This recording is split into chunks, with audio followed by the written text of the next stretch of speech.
LSU, Alabama. Need we say more? It's for the West, most likely. Let's get it on with Carter. You can catch him on Power Hour LSU, Power Hour SEC right here on YouTube. Carter, what's going on today? Man, you are right. It is more than likely for the West. But if Ole Miss, of course, beats Georgia, we get just unreal chaos. Mark, I'm excited, man. This is one of the best college football seasons we've ever had, and I can't wait for one of the more intriguing LSU Bama games. Let's start with the guy, Jaden Daniels. If it's not for him putting an offense on his shoulders and putting up ridiculous amounts of points and yardage, I don't know if LSU's in this position. If they don't have two losses, I think he's heavily in the Heisman talk. Probably should be anyway. Your thoughts about his maturity? Yeah, I think he is the Heisman Trophy winner up to this point. I feel as if he has had to carry a team that has Mark put out their worst defense that they've ever had. And, it's kind of weird. LSU Bama used to just be, the 9-6 defense versus defense. But really the intriguing side of the football for both teams are the offenses, right? This LSU defense has not been elite in years, right? Last year, they had a pretty good year overall, but faded towards the end. And this year, they've just not been good at all. And Jaden has really had to carry this team. And, there's going to be a lot of people watching Jaden Daniels for the first time.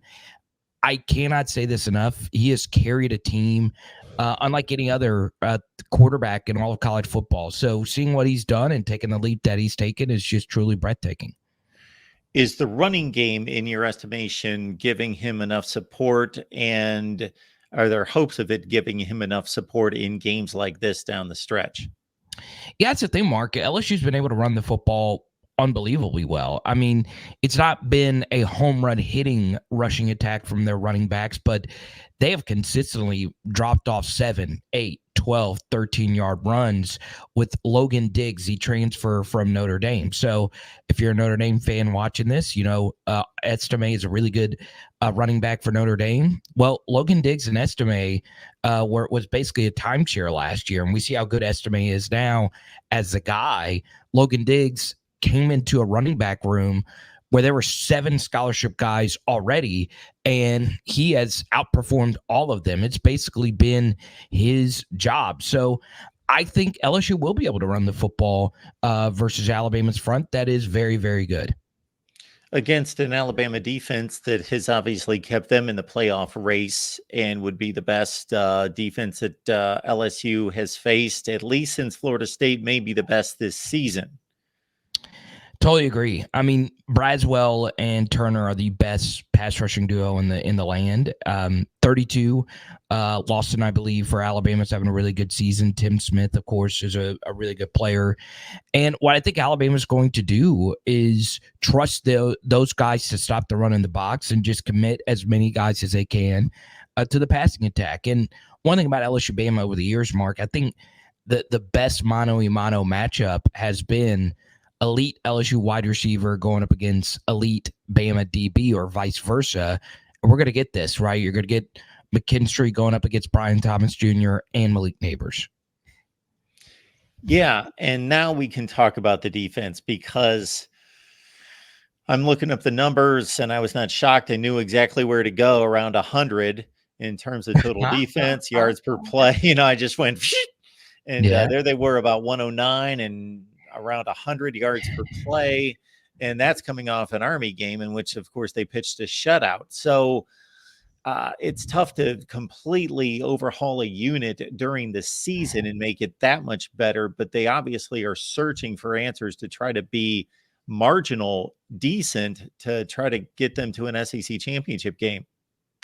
Yeah, Mark, the key to winning a national championship, of course, is your talent, your schedule, but also injury luck. It is so important. And this LSU defense, Mark, has not been good. I mean, it's just that simple. They've had 2 really good games in a row, but that was against Auburn, whose offense has been one of the worst in the SEC, and the other one's against Army, who's starting a true freshman backup. So, yes, 2 good defensive performances where they've only given up 18 points total. But, Mark, the key stat is the injury thing, right? Zy Alexander is hurt, their best corner, right? He's out. And LSU's cornerback room behind him has been not great at all. There's all kinds of chaos behind the scenes, players that are quote unquote inactive for non-health reasons. It's just been a mess, in particular that cornerback room. And then one of the best players in America is Mekhi Wingo, their defensive tackle, is out. So he won't be back until bowl season. So LSU is going to need a lot of guys to step up, and one of those guys will be hopefully Jordan Jefferson, a transfer defensive tackle from West Virginia. Because I see this as a matchup, that the part that intrigues me is that Jalen Milroe is not exactly Peyton Manning. He's not going to stand in the pocket and pick apart a defense with his brain, and not shortchanging the guy in that manner. But he is what he is at this point. He's an athlete who's got a gun. So it's not like he doesn't have an arm, but when they're hitting plays for Alabama now, it's not 25 for 35 through the air. It's like 12 for 20, and they're deep shots. Like, they're coming after that LSU secondary for big chunks. Yeah, Milroe is an incredible deep ball thrower. I mean, that's all there is to it. And Bama's done a really good job of giving him a bunch of deep shots that are wide open. So from an LSU perspective, you want to force Milroe to be an intermediate passer. He is by far, Mark, the leader in big-time throw percentage, which means the percentage of throws that go for huge chunks. Also, Jaden Daniels has been overall, in my estimation, the best deep ball thrower in college football, which is a huge juxtaposition of what he was last year, which was not a great deep ball thrower, not a guy that really wanted to rip it. This year, he's been ripping it and leading the team with a lot of gusto on and off the field. So you're going to see two explosive offenses, and it's going to be interesting, Mark, to see how explosive both defensive units are going to be. And one extra thing about this matchup, Mark, is these special teams, right? Bama, during the Saban era, the one thing you always talk about is how bad their field goal kicking is. It cost them dearly in some of these LSU Bama matches. Well, one of them in 2011, but he has got the best kicker and punter combo in America. I would go off and say, and then at this point, LSU's kicker and punter is also good. So this should be a very interesting matchup on special teams as well. Carter, I'm going to go somewhere where we may, in some way, should have started this conversation, and that's because it's still Alabama LSU in the trenches. So whether it's Bama offense, LSU defense, vice versa, do you see any significant advantages on either side?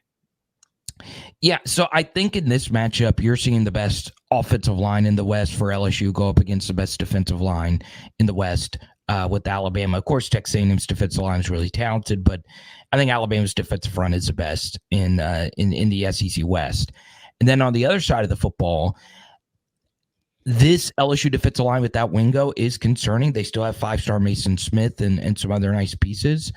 But this Bama offensive line has been very inconsistent, right? They're big. They're athletic. They're a bunch of 4 and 5 stars, really talented players. And one thing that they did a really good job of, Mark, versus Tennessee, and we talked about this on the SEC channel. If you're not an LSU fan, go check this out.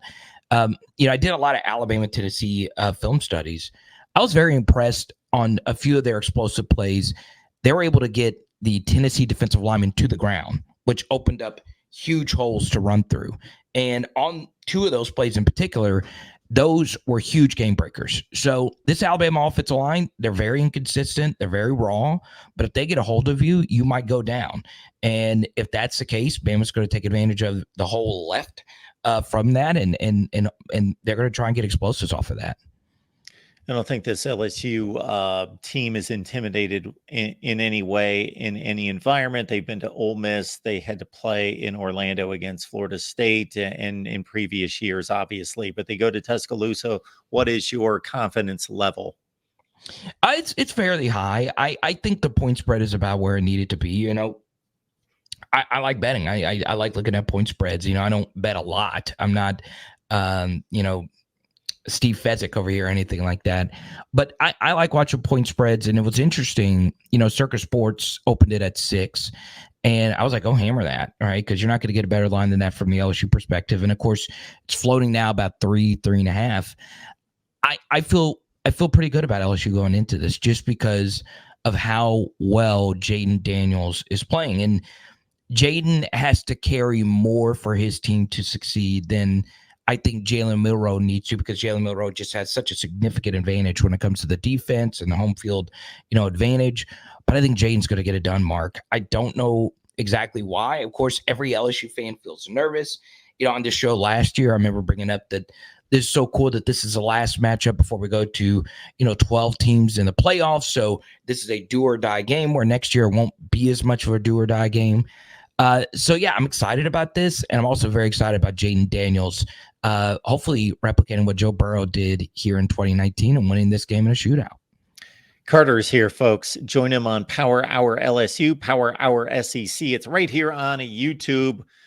Carter, we couldn't get past the Bama LSU game without having you here. So there you go, baby. All right, Mark, we'll talk soon, brother.